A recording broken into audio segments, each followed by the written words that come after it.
আপনাকে আমি 2000 বছরের ইতিহাস এই 20 মিনিটে বলে শেষ করে দেব। কত হাজার বছর? 2000 বছর। ইহুদি কারা? ইহুদি আর বনু ইসরাইল কি এক? উত্তর না। ভালো করে কথাগুলো শোনেন, এগুলো বই পড়তে অনেক সময় লাগবে আপনার, এবং ঘাটাঘাটি করতে অনেক সময় লাগবে, খুব অল্প সময় বুঝে নেন। ইহুদি বনু ইসরাইল এক নয়। বনু ইসরাইল কাদেরকে বলা হয়? ইব্রাহিম আলাইহিস সালামের ছেলে, এক ছেলের নাম ইসমাইল, এক ছেলের নাম ইসহাক। ঠিক আছে? ইসমাইল আলাইহিস সালাম থাকেন মক্কায়, সেখানে তাকে কেন্দ্র করে একটা সভ্যতা। এই বংশে সর্বশেষ নবী মুহাম্মদ সাল্লাল্লাহু আলাইহি ওয়াসাল্লামের জন্ম। তার মানে আমরা বনু ইসমাইল। আমরা কারা? বনু ইসমাইল। আমরা মুহাম্মদ সাল্লাল্লাহু আলাইহি ওয়াসাল্লামের কওম, উম্মাহ। আর এইদিকে আরেক ছেলের নাম হচ্ছে ইসহাক, যিনি থাকেন ওই শামে, ওই প্যালেস্টাইনে, ওই জেরুজালেমে, ওই জায়গায়, ওটা শাম। ঠিক আছে? এবং ওখানে তিনি তার বংশ বিস্তার হচ্ছে। তার ছেলের নাম হলো ইয়াকুব। কি নাম? ইয়াকুব আলাইহিস সালামের আরেক নাম হলো ইসরাইল। ইয়াকুব আলাইহিস সালামের আরেক নাম কি? ইসরাইল।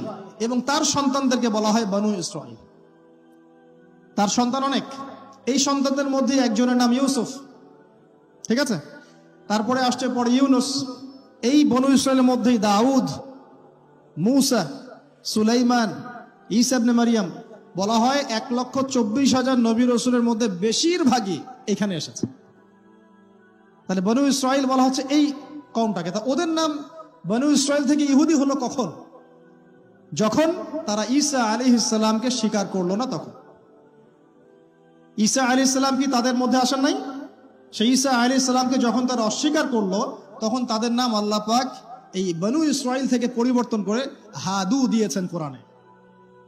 কুল ইয়া আইয়ুহাল্লাযীনা হাদু ইন যাআমতুম আন্নাকুম আউলিয়াউ লিল্লাহি মিন দুনিন নাস ফাতামান্নাউল মাউত। আছে না কোরআনে? অনেক জায়গা আছে। আল্লাহ পাক তখন তাদেরকে আর বনু ইসরাইল বলছেন না, বলছেন ইয়াহুদ। কি বলছেন? এই যে নাম আসলো ইহুদি। তো বনু ইসরাইল এবং ইহুদি এক নয়। বনু ইসরাইলরা ভালো ছিল এবং তারা ওই সময়কার মুসলিম ছিল। যখন তারা আল্লাহ পাকের আনুগত্য করেছিল, আল্লাহ পাক তাদেরকে সমৃদ্ধি দিয়েছিলেন, ঠিক আমাদের মতোই। আর যখন তারা আল্লাহ পাকের আনুগত্য করে নাই, পথভ্রষ্ট হয়ে যায়, আল্লাহ পাক তাদেরকে শাস্তি দিয়েছেন। এক পর্যায়ে তারা যখন নবীদেরকে হত্যা করা শুরু করেছিল, অনেক নবীকে হত্যাও করেছে। যেমন জাকারিয়া আলাইহিস সালামকে তারা হত্যা করেছে, ইয়াহইয়া আলাইহিস সালামকে হত্যা করেছে।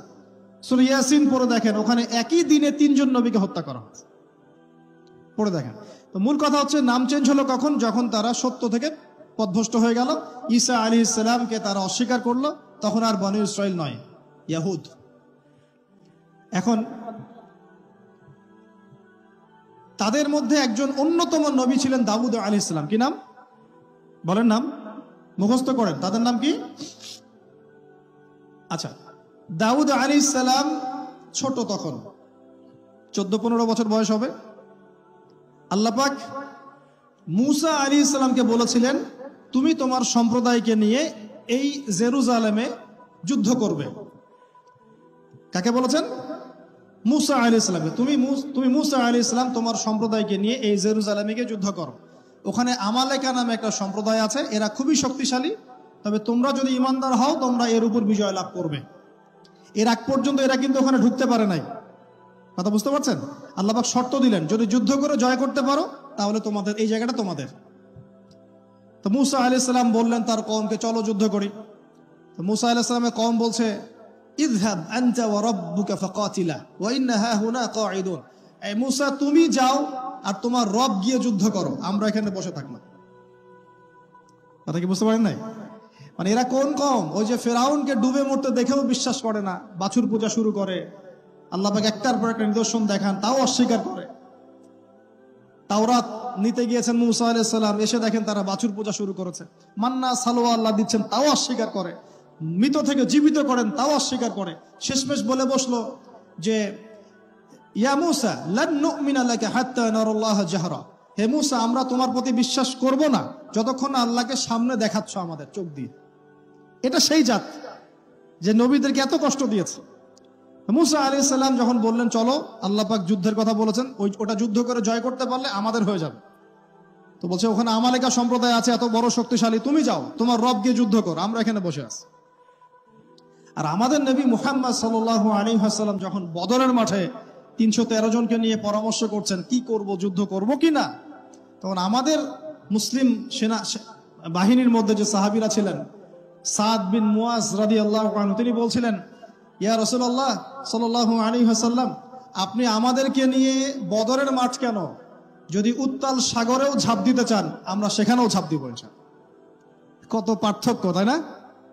তিনি বলছিলেন যে আমরা সেই কথা আপনাকে বলবো না যেই কথা মুসার কওম মুসাকে বলেছে, বরং আপনি যদি আদেশ করেন আমরা উত্তাল সাগরেও ঝাঁপ দিতে পারি। এমনি এমনি তো বদরের যুদ্ধ আসে নাই, বিজয় আসে নাই, এইসব ইমানের কারণে এসেছে। এখনো কি এই মাজলুম ভাইরা উত্তাল সাগরে ঝাঁপ দেয় নাই? তারা তাই করছে। ওইদিকে আসছি আমি পরে, এই জায়গাটা একটু বোঝেন। তো যুদ্ধ তারা করলো না, যুদ্ধ করলো না। আল্লাহ পাক শাস্তি দিলেন। কি শাস্তি? 40 বছর আল্লাহ পাক ওদেরকে একটা জায়গায় ঘুরপাক খাওয়ানো শুরু করলেন। সকালে উঠে একটা পাহাড়কে কেন্দ্র করে ঘুরতো, সন্ধ্যায় এসে আবার সেই জায়গায় থেমে যায়।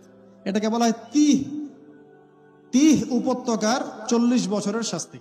সূরা বাকারার মধ্যে দলিল আছে। এবার মুসা আলাইহিস সালামের জীবনটা শেষ, উনার হায়াত শেষ, উনি চলে গেলেন আল্লাহর কাছে। পরবর্তীতে নবী হলেন ইউশা বিন নুন। কি নাম? ইউশা বিন নুন। মনে রাখার চেষ্টা করেন, বলে যান না আবার। ইউশা বিন নুন একজন নবী। এবার ইউশা বিন নুনের সময় ওই বনু ইসরাঈলী বলছে যে আমরা যুদ্ধ করতে চাই, ওই জায়গা আমরা দখল করতে চাই। আমিন। এখন আসেন, কোন জায়গা ভাই? কোন জায়গা যুদ্ধ করতে চায়? আচ্ছা, জেরুজালেম নিয়ে এত কথা কেন জানেন? কারণ এই জায়গাটা শেষ জামানার সবচেয়ে ইম্পর্টেন্ট জায়গা। শেষ জামানার সবচেয়ে ইম্পর্টেন্ট জায়গা 3টা, মুখস্থ করেন। কয়টা? এক হচ্ছে জেরুজালেম, 2 হচ্ছে মক্কা মদিনা, জানেন, আর 3 নাম্বার হচ্ছে কনস্ট্যান্টিনোপল। কনস্ট্যান্টিনোপল মানে কুস্তান্তুনিয়া। কোথায় এটা? তুরস্কে। আরেকটা জায়গা আছে, এটাও অনেক বেশি ইম্পর্টেন্ট, সেটা হলো খোরাসান। সেটা কি? খোরাসান। এই 4টা জায়গার কথা মাথায় রাখবেন। পুরো বিশ্বের এই প্রেক্ষাপট এই 4টা জায়গাকে কেন্দ্র করে ঘুরতে থাকবে, এবং এর সেন্টার হার্ট হচ্ছে জেরুজালেম। কারণ কিয়ামত ততদিন পর্যন্ত হবে না যতদিন এই জেরুজালেম মুসলিমদের দখলে না আসছে, এবং এই জেরুজালেম থেকে ইমামুল মাহদি ঈসা ইবনে মারইয়াম বিশ্ব শাসন না করছেন, ততদিন পর্যন্ত এই পৃথিবীতে কিয়ামত হবে না ইনশাআল্লাহ। বুঝতে পারছেন কথা? আচ্ছা, তো ইউশা বিন নুন এখন বলছেন যে আচ্ছা তোমরা তো আবার যুদ্ধ করতে যাচ্ছ, মুসা আলাইহিস সালামের সময় তো যুদ্ধ করতে বলা হয়েছিল, করো নাই। এখন যদি আবার যুদ্ধের কথা বলা হয়, যদি তোমরা আবার পালায় যাও, তখন তারা বলছে ওয়ামা লানা আল্লা নুকাতিলা ফি সাবিলিল্লাহ, কেন আমরা আল্লাহর রাস্তায় যুদ্ধ করব না? ওয়াকাদ উখরিজনা মিন দিয়ারিনা, আমাদেরকে আমাদের বাড়িঘর থেকে বের করে দেওয়া হয়েছে, ওয়া আবনাইনা, আমাদের সন্তান থেকে বিচ্ছেদ করানো হয়েছে, কেন যুদ্ধ করব না? অবশ্যই যুদ্ধ করব। তো বলছি ঠিক আছে, তাহলে আমি আল্লাহর কাছে দোয়া করলাম। হ্যাঁ করেন। আল্লাহর কাছে দোয়া করা হলো, আল্লাহ পাক বললেন যা জিহাদ ফরজ করলাম, নাও যুদ্ধ করো। এখন ওখানে কোন সম্প্রদায় আছে? আমালেকা, অনেক শক্তিশালী, অনেক বিশাল দেহী। এখন যুদ্ধের আয়াত ফরজ হওয়ার পরে এখন বনু ইসরাইল বলছে আচ্ছা আমাদেরকে একটা নেতা নিযুক্ত করে দিন, তাহলে সেনাপতি নিযুক্ত করুন। সেনাপতি লাগে কি লাগে না? লাগে না? আচ্ছা, আমরা শিখতেছি স্মার্টফোন, টিকটক, বিশ্বাস। ঢাকা শহরে এই 15 থেকে 20 বছরের ছেলে পেলের যা অবস্থা দেখলে আমাদের চোখ দিয়ে পানি বের হয়। আবার শুকরিয়া আদায় করি, আলহামদুলিল্লাহ ওই যুগে আমরা, এই যুগটা আমরা এইভাবে নষ্ট করি না, আলহামদুলিল্লাহ। কি একটা অবস্থা! এদের অর্ধেকের সাইকোলজি নষ্ট করে দিয়েছে বিভিন্ন মুভিজ, সিনেমা। এখনকার অনেক মুভিজে দেখায় যে সে গ্যাংস্টার হচ্ছে, গ্যাংস্টার হওয়াটা একটা প্যাশন। ওইটা দেখে দেখে সে নিজেও গ্যাংস্টার হওয়ার চেষ্টা করে। আমি হলফ করে বলতে পারি, আমার কথা আপনারা মন খারাপ করেন না, এটা আমার কনফিডেন্স থেকে বলছি, এখন যদি আরেকটা মুক্তিযুদ্ধ হয়, এই জেনারেশন অস্ত্র হাতে নিতে পারবে না। ওই অস্ত্র হাতে নিবে ওই যাদের বয়স 40, ওই 50, এরাই। আমাদের এই যে কিশোর গ্যাং, টিকটক জেনারেশন আর যুবক সমাজকে আপনি খুঁজেই পাবেন। আল্লাহ পাক আমাদেরকে হেফাজত করুন। আর এটার জন্য ভাই আমাদের যাদের দাড়ি পেকে গেছে আমরা দায়ী সমানভাবে। কারণ আপনি নিজের ফিকির করেছেন, আপনার সন্তানের ফিকির কোথায়? আপনার ছেলে সারা রাত পর্ন দেখে, আপনার মেয়ে সারাদিন ছেলেদের সাথে কথা বলে, আপনার ছেলে যে ডেট করতেছে এখানে ওইখানে, জেনা করতেছে, মদ খাচ্ছে, গাড়ি নিয়ে ধুমসে ড্রাইভ করতেছে মেয়েকে নিয়ে, আপনি মনে করতেছেন বাচ্চা ছোট আছে, বড় হলে ঠিক হয়ে যাবে। সুবহানাল্লাহ, আপনি বাচ্চাকে পড়াচ্ছেন না, কোরআন শেখাচ্ছেন না, হাদিস শেখাচ্ছেন না। জেনারেল লাইনে যে পড়াচ্ছেন, জেনারেল লাইনে পড়াশোনা করার পরে সে হচ্ছেটা কি, কি শিখলো? স্যারকে দেখলে থাপ্পড় মারে। এখনকার ছেলেপেলে অনেকে স্যারকে সম্মান করে না। স্যার নকল ধরে ফেলেছে, স্যারকে এক থাপ্পড় দিল। গুন্ডামি শিখেছে, গুন্ডামি। আদব, সবর, নীতি নৈতিকতা এগুলো নাই, তো উঠে যাচ্ছে দিন দিন। আমি আসলে ওয়াজ করবো কি নিয়ে? দাজ্জাল তো অনেক বড় ইস্যু। সত্যি কথা বলতে দেখেন, আমরাও স্কুলে পড়েছি, কলেজে পড়েছি, কিন্তু আমরা তো বেয়াদব ছিলাম। বেয়াদবি এক জিনিস আর দুষ্টামি এক জিনিস। আমরা দুষ্ট ছিলাম, খুব দুষ্ট ছিলাম, দুরন্ত। খেলাধুলা পছন্দ করতাম, দুরন্ত, দুষ্টামি করতাম। স্যারদের সাথে আমাদের একটা ফ্রেন্ডলি সম্পর্ক ছিল, বন্ধুর মতো। কিন্তু আমরা কখনো বেয়াদবি করি না। এখন দেখবেন ওয়াজে আলেমদের সামনে গিয়ে বেয়াদবি করতেছে। ওলামায়ে কেরামের সামনে যে একটু মানে ভদ্রভাবে কিছু কথা বলে, মাসালা জিজ্ঞাসা করে, ওখানেও গিয়ে বেয়াদবি করতে, কথা বলাই জানে না কিভাবে কথা বলতে হয়। আল্লাহর ওয়াস্তে ভাই, আকীদার, আমলের, এই যে আখলাকের সংশোধন করেন, না হলে আমাদের সামনে মহা বিপর্যয় অপেক্ষা করছে। আল্লাহ পাক আমাদের সবাইকে কথাগুলো বোঝার তৌফিক দান করুন, বলি আমিন। অনেক লম্বা হয়ে যাবে, ওদিকে যাচ্ছি না, মূল জায়গা থেকে একটু শেষ করে দেব। আপনারা অনেকক্ষণ ধরে অপেক্ষা করছেন, একটু খেয়াল করেন। তাহলে ইউশা বিন নুনের কাছে এখন এরা বলছে নেতা দাও, নেতা। তো ইউশা বিন নুন বলছে ঠিক আছে, আমি দোয়া করলাম। আল্লাহ পাক তালুতকে নেতা বানালেন। কাকে? তালুত। এখন বনু ইসরাইল বলছে ওর নেতৃত্ব আমরা মানি না। কেন মানো না? যে ওর তো টাকা পয়সা নাই, ওর তো স্ট্যাটাস নাই। ওই যে আমাদের কাছে নেতৃত্বের মানদণ্ড যেগুলা, আমরা টাকা পয়সা দেখে নেতা বানাই না। আপনার টাকা নেই, আপনি নেতা হতে আসছেন কেন? আপনার স্ট্যাটাস নাই, আসছেন কেন? ও বনু ইসরাইল একই কথা বলছে, ওর তো টাকা নাই, স্ট্যাটাস নাই, নেতা হবে কেন? তখন আল্লাহ পাক বলছেন যে ওয়াজাদাহু বাসতাতান ফিল ইলমি ওয়াল জিসম। আল্লাহ পাক তো তালুতকে দুটো কোয়ালিটি দিয়েছেন। আল্লাহ পাক তাকে শারীরিক শক্তি দিয়েছিলেন এবং জ্ঞান দিয়েছেন, প্রজ্ঞা এবং জ্ঞান দিয়েছেন।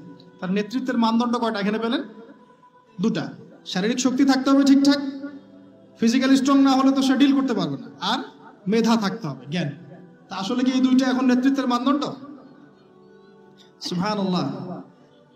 অদ্ভুত সিস্টেম বিশ্ববাসীকে দেওয়া হয়েছে। বিশ্ববাসীকে একটা অদ্ভুত সিস্টেম দেওয়া হয়েছে। একজন মেজর, একজন কর্নেল, একজন বিসিএস ক্যাডার মানুষ এমন একজন মানুষকে স্যালুট করে যে মানুষটা অক্ষর জ্ঞান নাই, নামও স্বাক্ষর করতে পারে না, এবং সে বিভিন্ন জায়গায় দুর্নীতি করে আসছে, টাকা পয়সা লুটপাট করে আসছে। একজন বিসিএস ক্যাডার এবং একজন আর্মি অফিসার, একজন জেনারেল, একজন মেজর তাকে স্যালুট করতেছে। কি সিস্টেম! অথচ তার চাইতে এই ব্যক্তি নেতৃত্ব পাওয়ার অনেক বেশি যোগ্য। জ্ঞান তার আছে এবং শারীরিক শক্তি তার আছে, তার প্রশিক্ষণ আছে, সবকিছু তার মধ্যে আছে। কি সিস্টেম বিশ্ববাসীকে দেওয়া হয়েছে! সুবহানাল্লাহ। আমি ফিলোসফিও পড়েছি অনেকদিন। অ্যারিস্টটল এবং প্লেটোদের যুগে এটাকে বলা হতো দি কমিউনিটি অফ ফুলস। একটা পড়ে দেখবেন, স্যার সলিমুল্লাহর লেখা অনেকগুলো বই আছে, এর মধ্যে পড়ে দেখেন। মানে অজ্ঞতার একটা যুগ, অজ্ঞতার শাসন, অজ্ঞতার কমিউনিটি।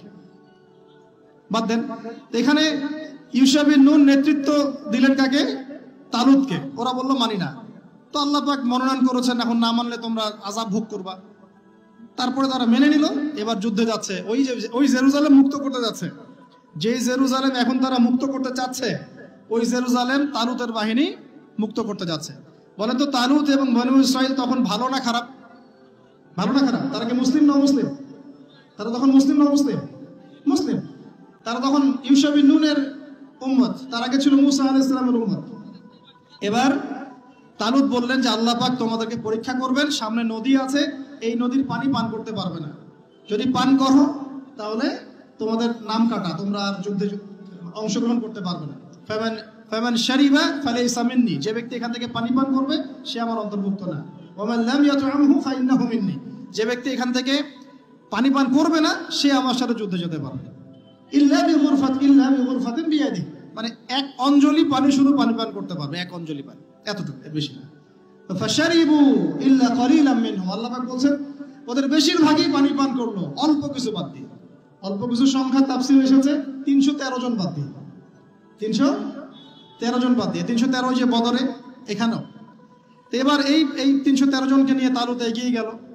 গিয়ে দেখলো বিশাল বাহিনী, বাপরে বাপ, একদম আমালেকা সম্প্রদায়ের। সেখানে নেতৃত্ব দিচ্ছে ওদের সেনাপতি, তার নাম জালুত। কি নাম? জালুত। এবং এই জালুতের বাহিনী দেখে মুসলিম বাহিনী বলছে যে লা তাকাতা লানা বিজালুতি ওয়া জুনুদি, এই জালুতের বাহিনীর সাথে পেরে ওঠার ক্ষমতা তো আমাদের এখন হবে না। কিন্তু যারা ভেবেছিল যে আল্লাহর সাথে সাক্ষাৎ করতে হবে, যাদের ঈমান দৃঢ় ছিল, তারা বলেছিল কাম মিন ফিআতিন কলিলাতিন গালাবাত ফিআতান কাসীরাতান বিইذনিল্লাহ, তোমরা ভয় পেও না, আল্লাহর হুকুমে বহু ছোট ছোট দল বড় বড় দলের উপর বিজয় লাভ করেছে। এটা তারা বলে একটা দোয়া করলো, এই দোয়াটাও শিখে নেবেন। তারা একটা দোয়া করলো, তারা বললো রব্বানা আফরিগ আলাইনা সাবরান ওয়া সাব্বিত আকদামানা ওয়ানসুরনা আলাল কওমিল কাফিরিন। আর আল্লাহ পাক বলেন ফাহাজামু বিইذনিল্লাহ, আল্লাহ পাকের হুকুমে তারা এই মাত্র 313 জন নিয়েই জালুতের বিশাল বাহিনীকে পরাজিত করল। বুঝতে পারছেন? এবং এই বাহিনীতে দাউদ আলাইহিস সালামও ছিলেন, তখন তিনি ছোট। এই জালুতকে হত্যা করেছে দাউদ আলাইহিস সালাম।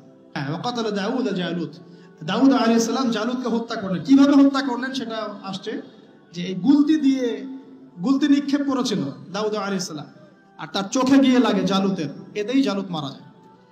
তো এখন মূল কথাটা হচ্ছে, দেখুন এই বনু ইসরাইল এই যুদ্ধে জয়লাভ করে এই বাইতুল মুকাদ্দাস বা জেরুজালেম জয় করলো। এই যে তারা প্রথমবার এখানে ঢুকলো, এর আগ পর্যন্ত কিন্তু ঢুকতে পারে না। এবার আল্লাহ পাক তাদেরকে বললেন, তোমরা এখানে যদি আমার আদেশগুলো মেনে চলো, এই জায়গা তোমাদেরই, তোমরা এখানে থাকবে। কিন্তু যদি তোমরা আদেশ না মানো, আমার বিরুদ্ধাচরণ করো, তোমাদেরকে এখান থেকে বের করে দিব। আর আল্লাহ পাক এটা বলেও দিলেন, লা তুফসিদুন্না ফিল আরদি মাররাতাইন, তোমরা কিন্তু 2 বার সীমা লঙ্ঘন করবা, আমি কিন্তু সতর্ক করছি তোমাদেরকে। কয়বার? 2 বার। এবার দাউদ আলাইহিস সালামের সময় তারা খুব সুন্দর ছিল, একদম রুলিং স্টেট। বলা হয় যে দাউদ আলাইহিস সালামের সময় তারা ওই জেরুজালেম থেকে বিশ্বকে শাসন করেছে। ঠিক আছে? দাউদ আলাইহিস সালামের পরে আসলো তার ছেলে সুলাইমান, নাম কি? সুলাইমান আলাইহিস সালাম। এই সময় আরো সমৃদ্ধি লাভ করলো, এত সমৃদ্ধি যে বাতাসের উপর নিয়ন্ত্রণ। জিনরা ডুবুরির কাজ করে পাথর এনে দেয়, জিনরা ডুবুরির কাজ করে মণিমুক্তা এনে দেয়। জিনদেরকে দিয়ে এই যে বাইতুল মুকাদ্দাস তিনি নির্মাণ করালেন আবার, তাই না? এই যে বাইতুল মুকাদ্দাসের কথা বলছে,